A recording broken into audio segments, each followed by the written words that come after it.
des armées, nous parle de combat, de combattants, de soldats. Il est l'Éternel, celui qui marche en avant, celui qui écrase l'ennemi. Et ce matin, j'aimerais vous parler comment dans la bataille nous pouvons être victorieux. Nous avons eu des réunions formidables en Espagne. On a eu des réunions formidables ici dans ce local.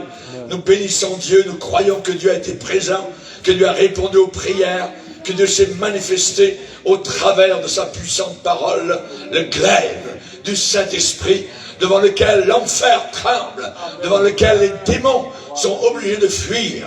Et ce matin, j'aimerais vous parler d'une chose, de Jézabel. J'aimerais vous parler de l'ennemi de l'évangile, l'ennemi des prédicateurs, Jézabel, personnifiée dans la parole de Dieu par une femme qui a existé dans la Bible et qui voulait même tuer le prophète de Dieu, Élie. Mon message est simple, n'aie pas peur. N'aie pas peur de Jézabel. Aucune crainte face à Jézabel. On n'a pas besoin de s'enfuir. On n'a pas besoin d'avoir peur. Nous devons écouter la voix du Seigneur, ce murmure doux et léger qu'a entendu Élie.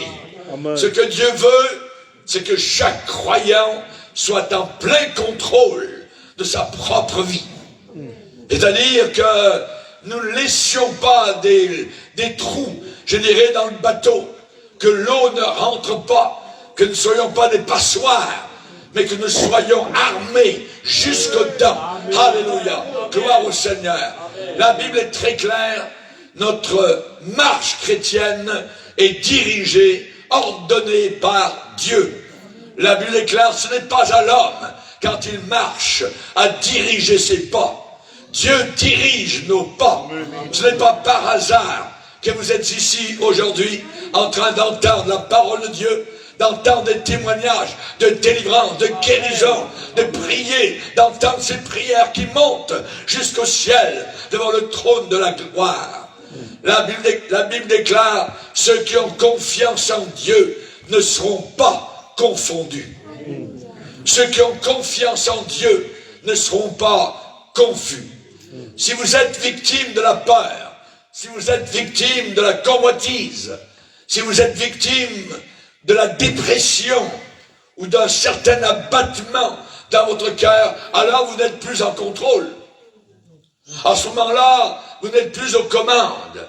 Et on sait particulièrement que la Bible dit dans le psaume 25, tous ceux qui ont confiance en toi ne seront pas confondus. Amen. Uniquement ceux-là seront confondus, ceux qui sont infidèles, sans cause. Chers amis, si vous êtes bombardés aujourd'hui constamment avec des sentiments que vous n'avez pas de valeur, que vous pensez même abandonner, lâcher, à ce moment-là, votre vie n'est pas contrôlée. Et si cela vous décrit, eh bien je prie dans mon cœur que le Saint-Esprit vous saisisse votre âme, place de la résistance en vous, des ressorts dans vos genoux spirituels, et vous donne la force de vous battre, de combattre. La vie chrétienne est une vie de bataille, une vie de combat, mais dans laquelle nous sommes vainqueurs, plus que vainqueurs, triomphateurs. Alléluia. Dieu veut que vous vous teniez contre Satan. Il veut que vous regagniez le terrain qu'il a conquis, le territoire que vous lui avez laissé. Un des hommes les plus pieux de toute la Bible a perdu un jour le contrôle de sa vie pendant un certain temps et il a repris le contrôle. C'est Élie, le grand prophète, qui était de la même nature que nous. Amen. Dieu a demandé à ce puissant homme de Dieu de rassembler 450 faux pasteurs, des prophètes de Baal et 400 autres faux pasteurs, prophètes d'Astarté, sur la montagne du Carmel. Dieu allait avoir un test, un concours, un règlement de compte avec Satan. Savoir, bien connaître qui était digne d'être adoré. Était-ce les dieux païens ou le Dieu Yahweh, le Dieu Adonai, le Dieu El Shaddai, créateur des cieux et de l'univers? Qui était le véritable Dieu? Et vous connaissez comment le feu du Saint-Esprit est descendu du ciel et a consumé totalement le sacrifice sur l'autel d'Élie. Ce feu a léché, a absorbé jusqu'à la dernière goutte de 12 barils d'eau qui étaient autour de l'autel du prophète Élie. Quand les croyants rétrogrades, mitigés, qui n'étaient ni d'un côté ni de l'autre côté, des gens qui clochaient des deux côtés, quand ils ont vu le feu de Dieu descendre sur l'autel d'Élie, ils se sont prosternés tous sur leur visage. Ils ont adoré le Dieu Adonai et ils sont devenus enragés. Pourquoi? Parce qu'ils avaient été séduits, parce qu'ils avaient été trompés par Satan et par les faux prophètes que Jézabel entretenait. Leur idolâtrie, totalement inutile, les avait tenus en esclavage, en captivité, et maintenant tout cela était dévoilé au grand jour, ouvertement. Ils ont pris ces 850 prêtres païens, les ont tués, les ont égorgés au torrent qui sonne. Et entre-temps, Élie est allé parler au roi Akab. Prépare-toi pour la pluie, car elle va tomber. Amen. Depuis 3 ans et 6 mois, aucune pluie. Soleil tous les jours, et la nature était passée de vert à noir. Rien ne poussait. Et il dit aujourd'hui, la pluie va commencer à tomber à Akab. Et il est monté au sommet du Carmel. Et il a prié pour qu'arrive un véritable orage, gros orage, avec tonnerre, éclair, pluie abondante, signalant la fin de la sécheresse. Amen. Le Saint-Esprit est tombé sur lui et il a couru jusqu'à Jizréel. Il a devancé, imaginez, pendant 25 kilomètres, et il y a couru et est arrivé à Jizréel avant le roi Akab avec ses chevaux et ses chars. Pourquoi? Élie à pied, Akab en char, Élie avec le Saint-Esprit, Akab avec la technique. Qui est arrivé en premier? L'homme rempli du Saint-Esprit. Aucun homme n'aurait pu faire cela sans que le Saint-Esprit repose puissamment sur lui. Et là, arrivé à Jizréel, la bataille personnelle d'Élie a commencé. À la porte de Jizréel. Quand Élie est arrivé à Jizréel, il s'est arrêté à l'extérieur des murailles de la ville. Il n'est pas entré dans la ville. Beaucoup de nous sommes à l'extérieur des portes du mal, loin d'Akab, loin du palais de Jézabel. Nous sommes séparés du péché, au-delà de l'atteinte du diable et de Satan. Et jusqu'à ce point-là, Élie avait pas mal le contrôle de sa vie. Zélé, sans peur, sans reproche, édifié, haïssant l'idolâtrie, encouragé par l'Éternel, ses prières répondues, et aucune de ses paroles ne tombait à terre dans l'oubli et le vide. Dieu l'avait utilisé de l'une des façons les plus merveilleuses de tout son ministère. Et sans rien avoir à la main, Élie venait d'ébranler, de secouer les fondements de l'enfer, les puissances des démons et de Satan, comme David devant Goliath, sans l'armure de Saül, avec simplement une seule pierre lancée contre le géant diabolique. Arrivé à Jezréel, nous ne savons pas à quoi pensait Élie, assis à l'extérieur des portes de la ville. Nous savons simplement qu'il était un homme de la même nature que nous, sujet aux mêmes passions que nous, pleinement humain, malgré tout ce qu'il avait accompli. Je crois qu'il attendait beaucoup à ce que Dieu achève le travail qu'il avait juste débuté sur la montagne du Carmel, faire écrouler toute l'idolâtrie dans tout le pays d'Israël. Peut-être qu'il réfléchissait,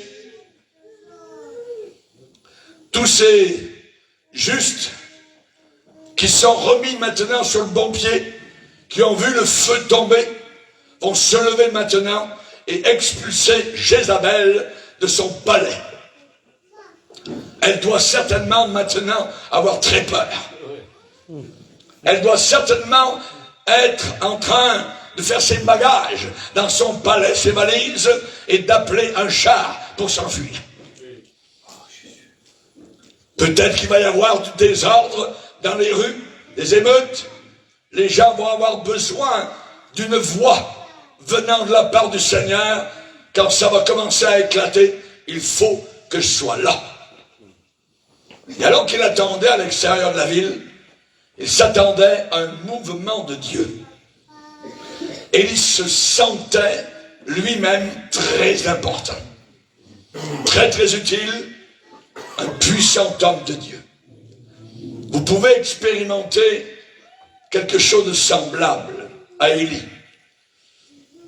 Renverser les forteresses, victoire dans la prière, sauver des âmes des griffes de Satan, voir des corps guéris par la puissance de Jésus. Amen.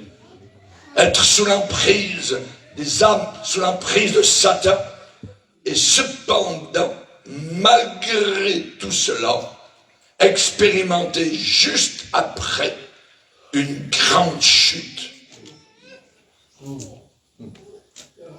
Juste après avoir expérimenté une très grande victoire, vous pouvez vivre une très grande chute. Plusieurs pasteurs, évangélistes, diacres, ou de saints chrétiens ou chrétiennes, eh bien, sont tombés, ont chuté, parce qu'ils sont devenus imprudents. Ils sont devenus insouciants, négligents. Plus besoin maintenant de l'heure de la prière, puisque on a vu la puissance de Dieu. Ils ont cru qu'ils étaient arrivés à un niveau où il était impossible d'être maintenant attaqués. Ils ont pensé qu'ils étaient arrivés à un niveau où ils pouvaient tout contrôler sans aucun trouble. Mais le diable était en colère et il s'est glissé comme un serpent au premier signe de négligence. Il a injecté dans leurs pensées un orgueil spirituel. Tu es mieux que tous les autres. Et ils ont chuté parce qu'ils n'étaient pas préparés. Pierre a dit, soyez sobres. Soyez sobre, be sober. Soyez sobre. Veillez. Votre adversaire, le diable, rôde autour de vous comme un lion rugissant, comme un boa qui veut se jeter sur vous, vous enfermer, vous oppresser et vous tuer, vous étouffer.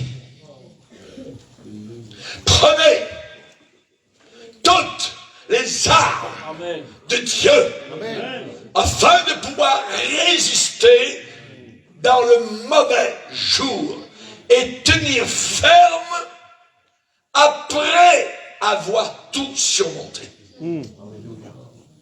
On surmonte tout, mais après, il faut savoir tenir ferme. Amen. Amen. Qu'est-ce qui était dans le cœur d'Élie? Eh bien, ce qui était dans son cœur est vraiment sorti. Quand on le voit plus tard dans une caverne sur le mont Horeb, alors qu'il s'est caché là, et il dit au Seigneur, Seigneur, j'ai déployé mon zèle devant toi. Ils ont abandonné ton alliance. Ils avaient renversé tes autels. Ils avaient tué par l'épée les véritables hommes de Dieu. Et je suis resté, moi, tout seul. Et ils cherchent à m'enlever la vie. Il n'y a plus que moi. J'ai bien compté, Seigneur. J'ai regardé dans le pays, j'ai fait le calcul, et je suis tombé. Ma calculatrice est arrivée au chiffre 1. C'est moi. Il n'y a plus que moi. Dieu a dit, t'as mal compté. Parce que ma calculatrice, moi, elle me dit 7000. 7000. Élie, non. T'es pas tout seul. Alléluia. Élie était en train de dire, oh, je suis particulier. Je suis vraiment unique.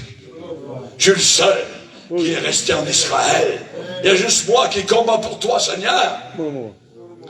Dans ce récit, il y a 2 batailles avec le diable. Sur le mont Carmel, là-haut, quand le feu est tombé, c'était pas une bataille entre Élie et Jézabel. C'était pas une bataille, un combat, une lutte entre lui et la reine, diabolisée, satanisée, possédée. C'était une bataille entre Dieu, l'Éternel, et le diable. Entre le Créateur et une créature maléfique, mensongère, impure, sale. Et il y était rempli du Saint-Esprit. Jézabel possédée par Satan. Et la bataille sur le mont Carmel est entre les puissances de l'enfer et le corps de Dieu sur la terre. Jézabel possédée. Ce genre de bataille, ce genre de combat, c'est là où la plupart d'entre nous sommes engagés, actuellement. Un combat au sujet de la moralité. Un combat au sujet de la sainte doctrine. Un combat entre l'Église de Jésus-Christ et les ouvriers d'iniquité. Les avorteurs, les dealers de drogue, les faux prophètes, les contre-natures, les vantards, les sales, les politiciens mensongers, les impies, d'une bataille terrible. Mais dans la vie d'Élie, il y avait un autre combat qui a été dévoilé et révélé entre Élie, lui tout seul, et Satan. Satan se disait, je viens de perdre une bataille vis-à-vis de l'Église. Mais je vais attaquer l'homme de Dieu. L'instigateur de tout ce qui se passe dans mon royaume. Mon royaume est déstabilisé. Mes démons ne savent plus quoi faire. Alors je vais attaquer l'homme en tête de l'église. Je vais attaquer le pasteur. Je vais attaquer l'ouvrier de Dieu. Jézabel représente Satan. Jézabel avait ses actions dirigées par le diable. Elle était l'instrument de Satan pour apporter la confusion, le désordre, l'agitation parmi le peuple du Seigneur. La parole de Dieu la décrit même dans le Nouveau Testament. Ce que j'ai contre toi, à Thyatire, c'est que tu laisses la femme Jézabel enseigner et séduire mes serviteurs pour qu'ils se livrent à l'impudicité. Je ferai mourir de mort ces enfants. Tous ceux qui vont se retrouver dans l'église où Jézabel est pasteur, ces enfants vont mourir. Une abomination. Jézabel est un type de Satan, dépravé, qui a dépassé le terrain de la repentance. Jézabel représente un esprit de séduction à l'œuvre actuellement dans le monde de l'Église. Le féminisme qui entre à l'intérieur de l'Église, en train d'adorer le veau d'or, pendant que Dieu parle du haut de la montagne et donne ses injonctions. Jézabel désire amener la confusion dans la maison de Dieu, le mélange.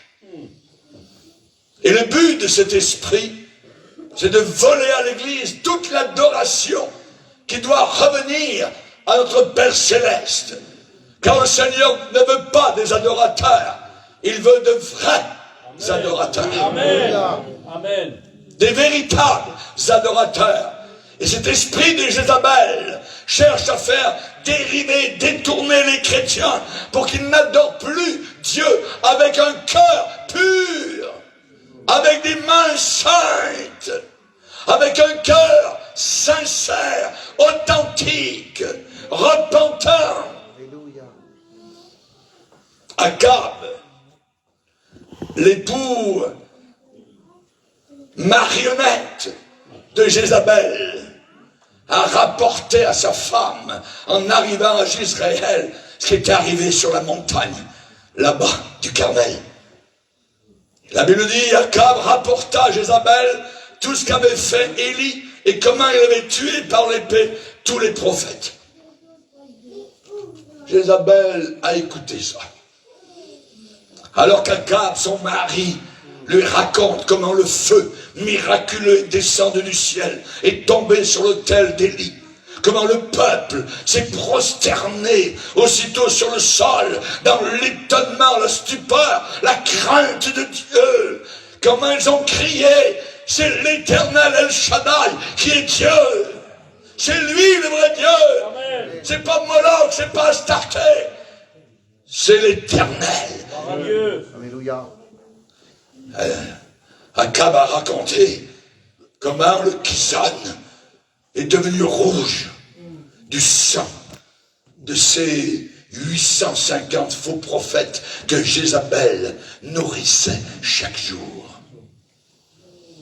Soudain, le visage de Madame est devenu rouge de colère. La colère de Satan, la colère de l'enfer. Le diable s'est levé en elle et elle s'est dit, ah, je peux avoir perdu tous mes prêtres, toute l'affection, le respect qu'ils avaient envers moi. C'est un coup terrible contre tous mes plans, mais maintenant, je vais poursuivre Élie. Dans 24 heures, c'est un homme mort. Je vais placer toute mon attention. Je vais le mettre dans mon viseur. C'est lui sur lequel je vais viser. C'est ce serviteur de Dieu qui a causé un tel ravage, un tel remue-ménage dans mon royaume.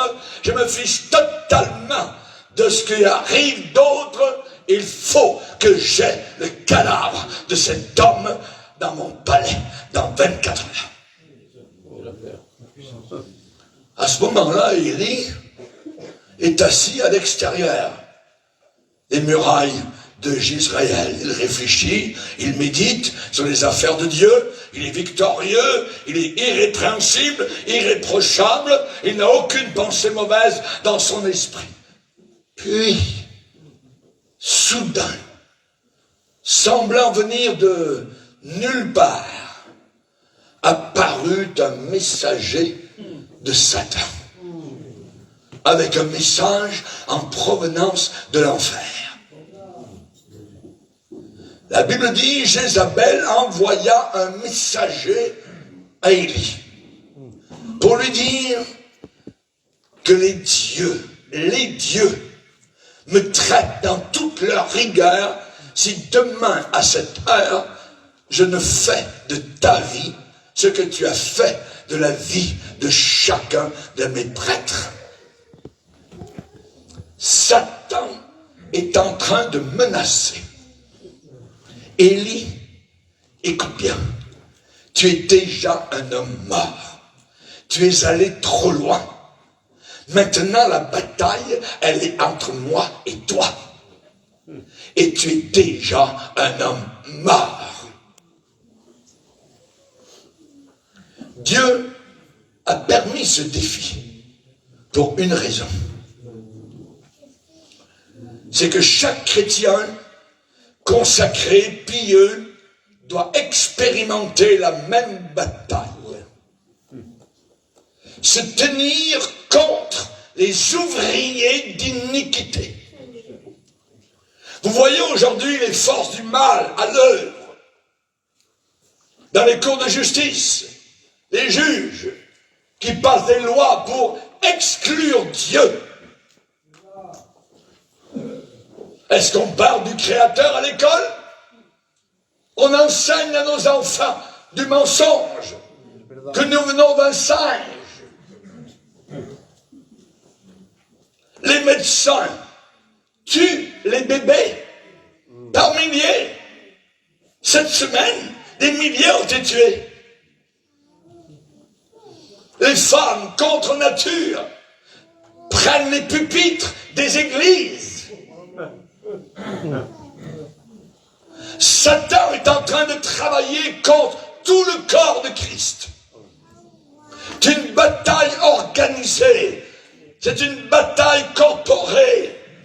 Rappelez-vous qu'auparavant, Hérode et Pilate étaient des ennemis. Mais par rapport à Jésus, ils sont devenus soudain des amis. Nous allons être en face de Satan, en colère, de plus en plus. Et il est après toi, personnellement. Il vient après toi comme un individu, parce que vous avez fait un impact contre son royaume. Vous avez ébranlé l'enfer. Les démons devraient pouvoir nous dire, je sais qui tu es. Ils ont dit un jour, je sais qui est Paul, je connais Jésus. C'est un démon de l'enfer qui a dit cela dans Acte 19. Est-ce que vous êtes connus en enfer? Est-ce que vous ébranlez l'enfer? Que Jézabel tue Élie, c'était un mensonge. Un mensonge. Satan est le padré des mensonges. Le père des mensonges. Le diable se sert des mensonges, il se sert de la peur pour essayer de prendre le contrôle de la vie des croyants. Il l'a fait avec Élie. Jézabel a juré par ses dieux. Elle a dit que mes dieux me traitent dans toute leur rigueur. Mais ces dieux à elle avaient été juste dévoilés au Carmel. Ils n'existaient même pas. Les dieux de Jézabel étaient exposés, dévoilés, comme étant sans aucune puissance, totalement impuissants. Élie n'avait rien à craindre de ces dieux, les dieux de Jézabel. Et en plus, Dieu avait placé son feu autour d'Élie sur le mont Carmel. Il y avait une multitude d'anges qui avaient été présents, même s'ils étaient invisibles sur le mont Carmel. Élie n'était pas du tout en danger. Et Paul, tu viens d'entrer dans la grande ville de Corinthe, ils te font du trouble, personne ne mettra la main sur toi. Alléluia. Personne ne mettra la main sur toi. Parle, ne te tais pas, parce que j'ai un peuple nombreux dans cette ville. Alléluia. Mais maintenant, Élie, après avoir entendu le messager de Jézabel, ne pensait plus au feu qui était tombé, les anges qui l'avaient environné. Il ne pensait plus à Dieu qui avait été avec lui sur le sommet du Carmel, à celui qui pouvait encore l'aider au travers de cette bataille personnelle. Non, Élie a paniqué. Le croyez-vous? Il a paniqué. La Bible dit, Élie, voyant cela, se leva, s'en alla pour sauver sa vie. Oh! Il fuit pour sauver sa vie.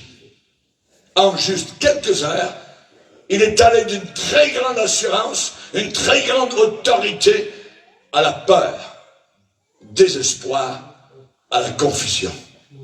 Comprenez bien, Satan ne pouvait pas tuer Élie. Élie était l'homme envoyé de Dieu, sous la coupole du Seigneur, protégé par Dieu, devant accomplir le travail de Dieu. Et il était immortel tant qu'il n'avait pas fini le travail que Dieu lui avait demandé de faire sur la terre. Il ne pouvait pas mourir. Il ne peut pas mourir. Satan ne pouvait pas tuer Élie. C'est Dieu seul qui tient les clés de la mort et de la vie. Amen. Alléluia. C'est pas Satan.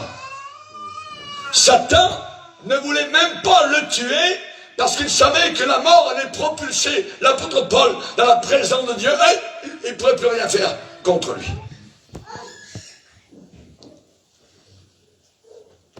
Néanmoins, juste 24 heures après la grande victoire d'Élie, nous voyons ce grand homme de Dieu assis sous un genêt dans le désert. Dans le désert. Cet homme qui murmure, j'en ai assez. Je ne peux plus en prendre.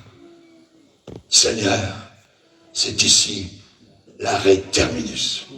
Tout le monde descend. Je veux mourir. Emmène-moi à la maison. Et toi, es-tu sous un genêt? Est-ce que ta vie est hors de contrôle? Tu n'as plus aucune puissance? Toutes tes victoires passées, soudain ont fondu. Tu es sous un genêt, confus, tu n'en peux plus, tu as peur. C'est le désespoir. Est-ce que tu as déjà dit, Seigneur, ça suffit? Est-ce que tu as déjà dit, Seigneur, je veux mourir, je veux aller chez nous, à la maison? Il y a un autre homme qui a vécu exactement dans la Bible ce genre de choses. Il y a eu Moïse, mais il y a eu aussi Jérémie. Même genre de bataille. Jérémie, un homme juste, un homme irrépréhensible, et soudain, cet homme qui semble avoir tout sur contrôle, qui disait Dieu est avec moi comme un héros puissant, mes persécuteurs vont chanceler, n'auront pas le dessus, plein de foi, Jérémie plein de victoire, soudain on entend des soupirs, des gémissements, d'un homme de Dieu qui est consterné, qui est confus, il ne sait plus où il en est, il est troublé, il est dérouté, lui aussi est assis sous un genêt et il dit maudit soit le jour où je suis né. Que le jour où ma mère m'a enfanté, que ce jour ne soit même pas béni. Ah. Ce saint homme de Dieu, Jérémie, était en train de dire, mais pourquoi ne m'ont-ils pas tué quand je suis né? Si seulement j'étais mort dans le ventre de ma mère, Qu'est-ce qui est arrivé aussi à Jérémie? Qu'est-ce qui a changé son attitude si rapidement? C'est que Satan était venu directement contre lui au travers de Pachour, un messager, le gouverneur en chef de Jérusalem, le sacrificateur, l'inspecteur de la maison de Dieu, qui a frappé Jérémie, l'a giflé, l'a jeté en prison, et Jérémie dans une confusion totale. Tout le monde se moque de moi. Il ne sait plus où il en est. Seigneur, il faut que je fasse ta volonté. Je fais ta volonté. Mais chaque fois que tu me dis de prêcher, de parler en ton nom, d'annoncer certaines choses, rien n'arrive. Tout le monde se moque de moi. Jérémie continue à prêcher. Vas-y, vas-y, vas-y.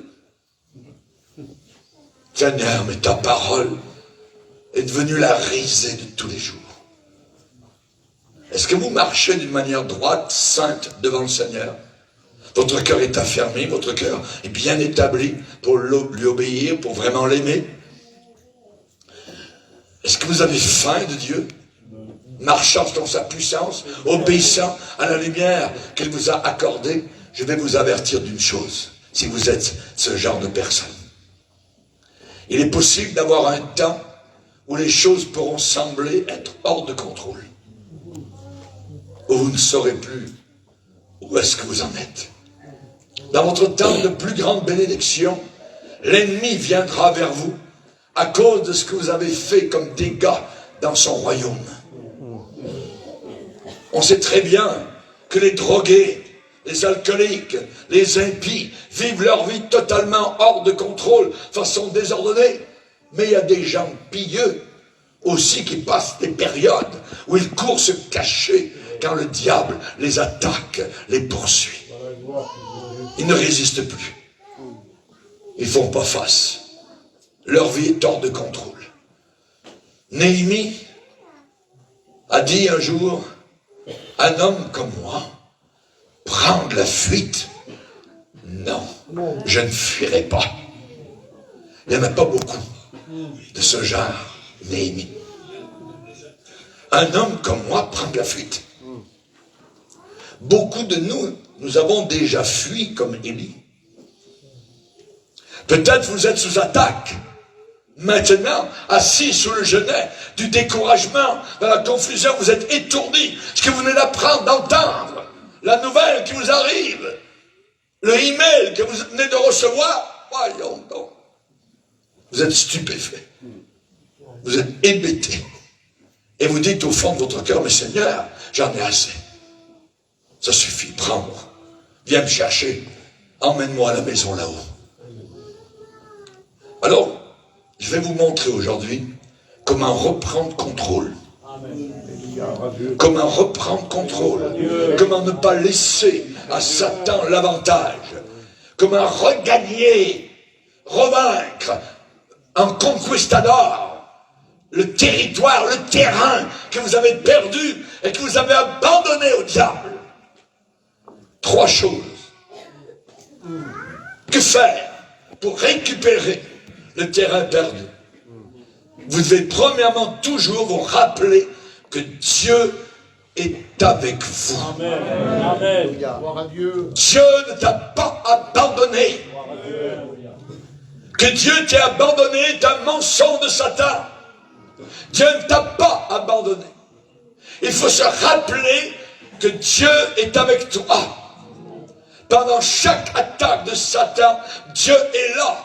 Yahweh Shammah, le Dieu présent, le Dieu qui est là, le Dieu qui ne s'en va pas, le Dieu qui ne vient pas, le Dieu qui t'entoure, le Dieu qui t'enveloppe, le Dieu qui est venu sur la planète Terre. Jésus qui va devant le tombeau et dire à Lazare, sors Lazare.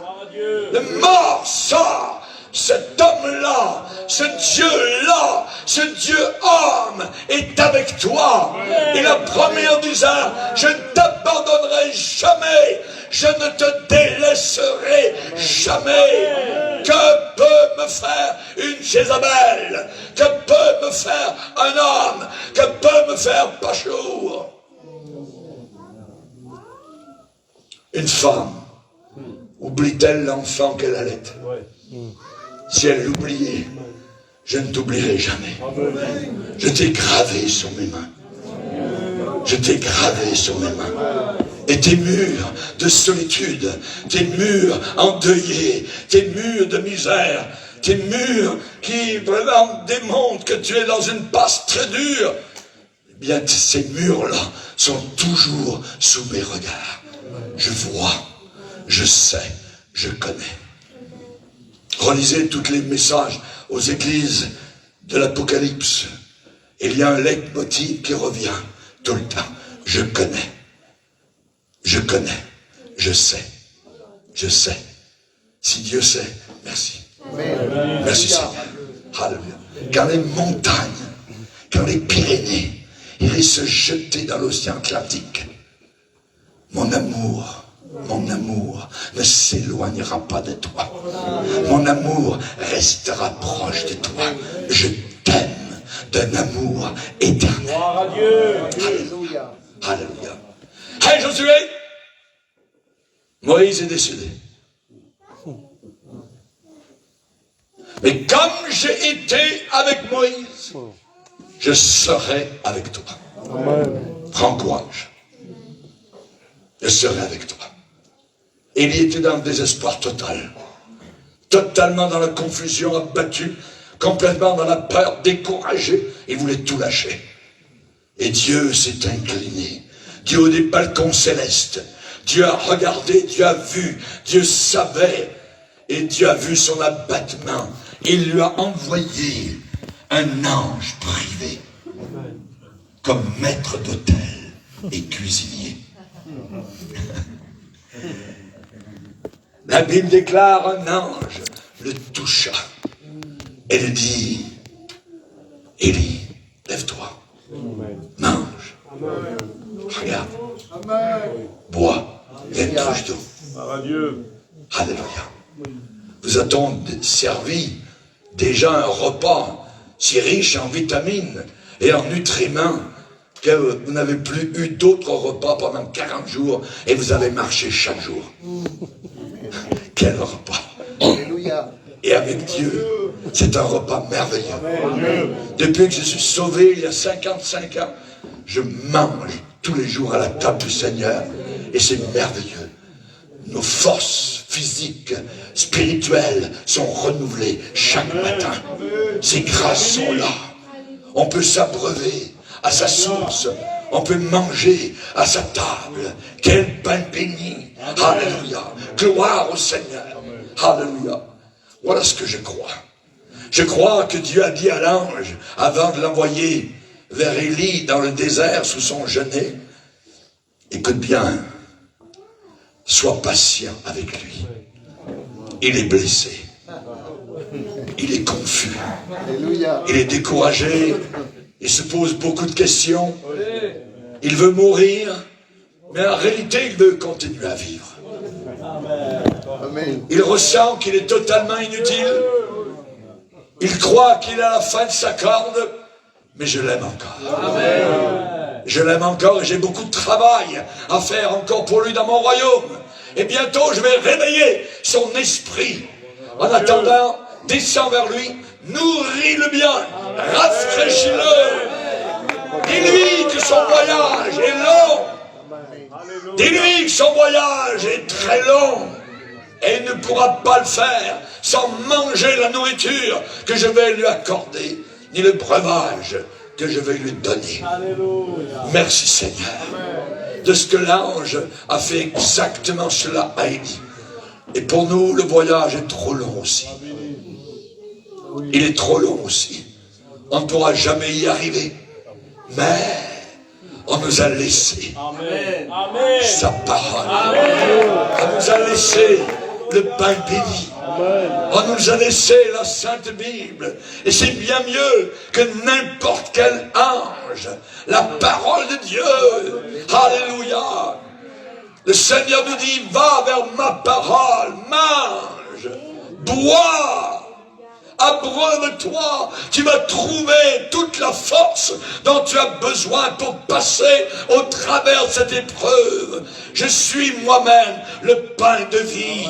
Mange-moi, bois mon sang, nourris-toi de moi et de ma vie qui coule au travers des cascades de la parole divine. Celui qui vient à moi n'aura jamais faim. Celui qui croit en moi n'aura jamais soif.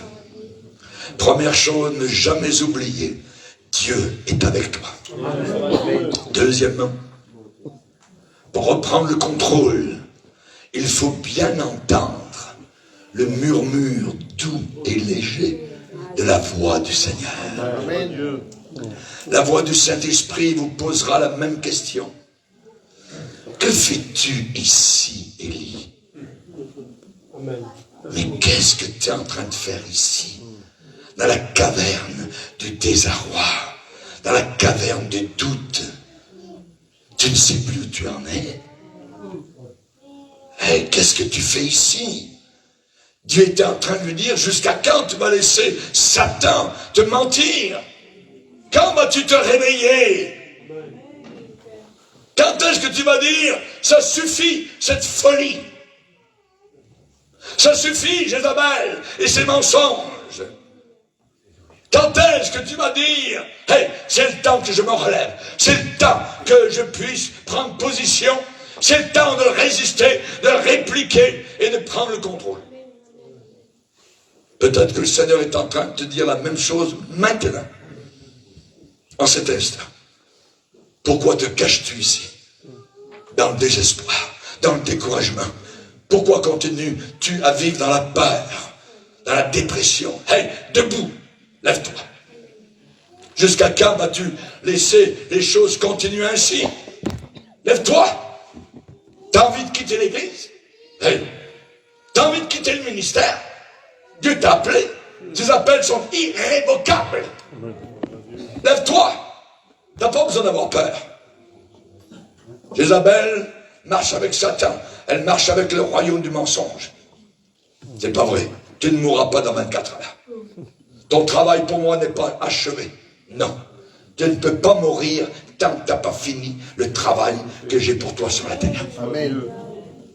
Sors aujourd'hui cette caverne de tristesse. Sors aujourd'hui cette caverne de culpabilité.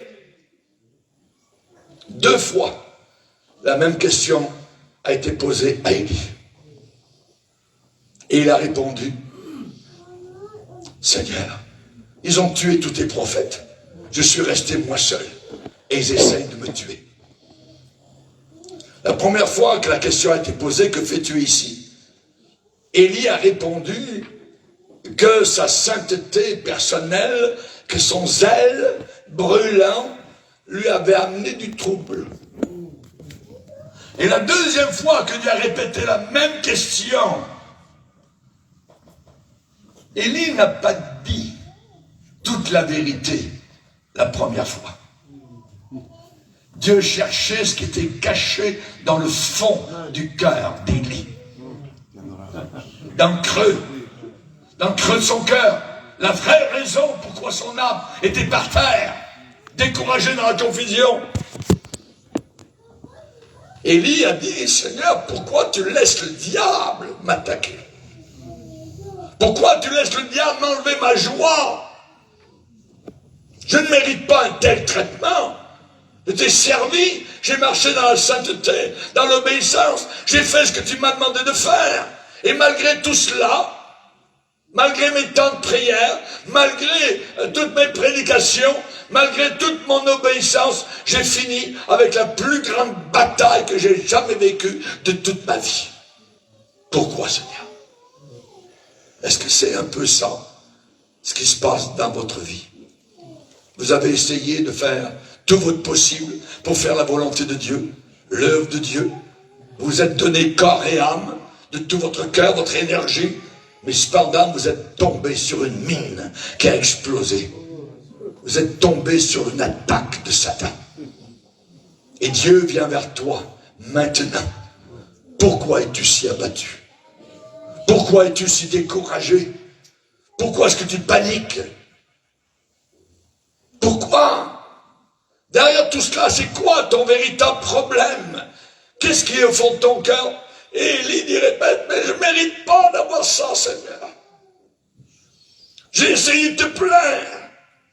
Et peut-être vous avez déversé votre cœur devant le Seigneur aussi. Vous lui avez dit tout le reste, tout ce qui était au fond de votre cœur.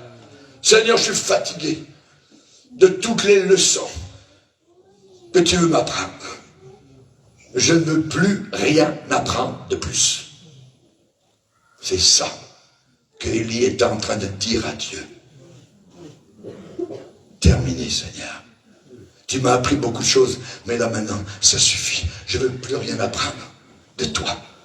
Je suis seul, tout seul, à faire ta volonté, à gagner des victoires pour toi, sauver des âmes. Seigneur, laisse-moi simplement aller à la maison, voir ta gloire. C'est là tout le problème. Et parfois, c'est la même chose pour nous. Nous sommes fatigués d'apprendre les leçons que Dieu veut nous accorder. Nous disons, Seigneur, est-ce qu'il peut exister un endroit où je pourrais un peu relaxer, m'asseoir, savoir que Satan est vraiment vaincu? La Bible dit, Satan écrasera bientôt. Bientôt. Mais on a encore des batailles avec lui. Il faut croiser le fer avec l'ennemi. Encore. Résistez au diable et il fuira loin de vous. Ah oui, Seigneur, je connais tout ça, j'ai déjà appris ça, tout ça.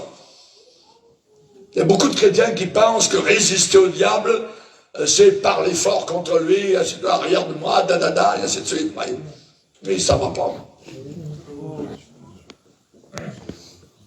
Dieu parle de quelque chose de tout à fait différent ici. Et il dit, comment peux-tu apprendre à résister à Satan jusqu'à ce que je le laisse venir jusqu'à toi, en rugissant et en faisant des menaces? Satan n'est pas le produit de ton imagination.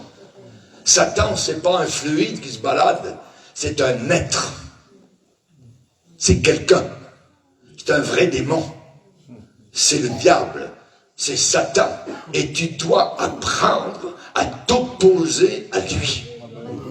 Vous savez, les professionnels qui saisissent les serpents pour prendre le venin donc qui est dans le serpent, ils savent comment soutirer le poison des serpents à sonnette pour la médecine, par exemple.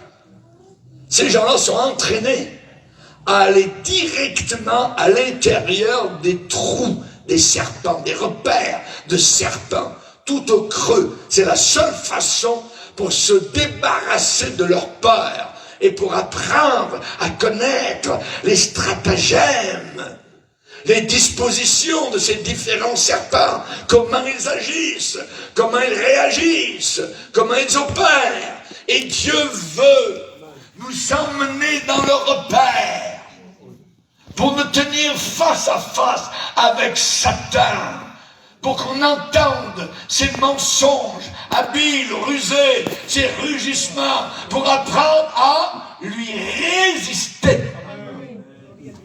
Lui résister. Dieu veut nous enseigner à tenir ferme, à supporter le coup, pour s'opposer à de tels mensonges, des bavardages vides du diable. Même Michaël, l'archange, un jour a fait face à Satan et lui a dit, Satan, j'ai pas le temps de jouer des jeux avec toi. J'ai du travail à faire pour le Seigneur. Et le Seigneur va lui-même s'occuper de toi. Que le Seigneur te réprime. Amen. Et enfin, pour regagner contrôle d'une situation où on l'a perdue, on a besoin de comprendre pourquoi Dieu nous a laissé supporter un combat personnel si douloureux. La raison. Dieu permet ton épreuve douloureuse parce qu'il veut non pas que tu sois à l'épreuve de l'eau, waterproof, mais que tu sois double proof à l'épreuve de Satan. Ça ne veut pas dire que tu ne seras plus attaqué de nouveau, mais tu seras entraîné, éprouvé pour te tenir face à face et debout. Et tout ça demande un training, une préparation, un entraînement pour un plus grand service, pour une plus grande tâche pour le Seigneur, pour une plus grande onction, pour une plus grande utilité pour le royaume de Dieu. Alors Dieu essaie de te fortifier contre les ruses du diable, afin que tu tiennes ferme.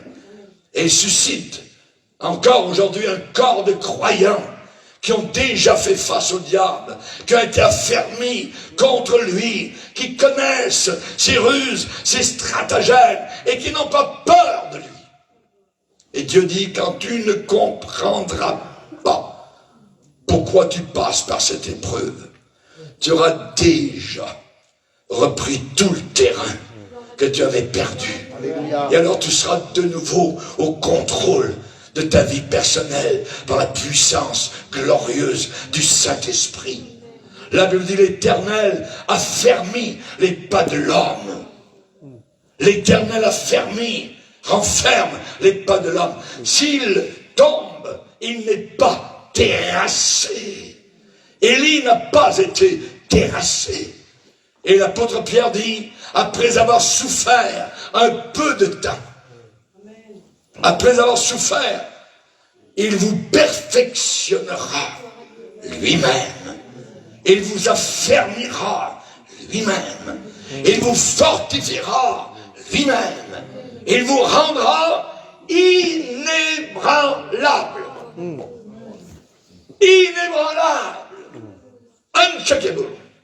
Impossible à ébranler. C'est là le but de Dieu.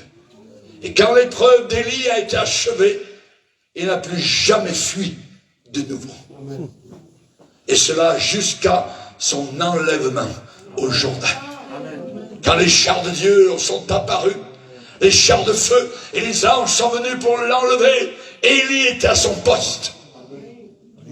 Il avait de nouveau un sens de direction. Il était réassuré dans son âme. Pendant que Jézabel, les chiens l'ont mangé à Jezréel. Et au moment de l'enterrement, dans le cercueil, tout ce qu'il y avait, c'était le bout de ses pieds. C'était juste le bout de ses mains et son crâne, parce que les chiens l'avaient mangé. Et Élie est monté au ciel. Et Jézabel est descendue au fond des ténèbres de l'enfer. Baissons nos têtes et prions. Seigneur, nous te bénissons.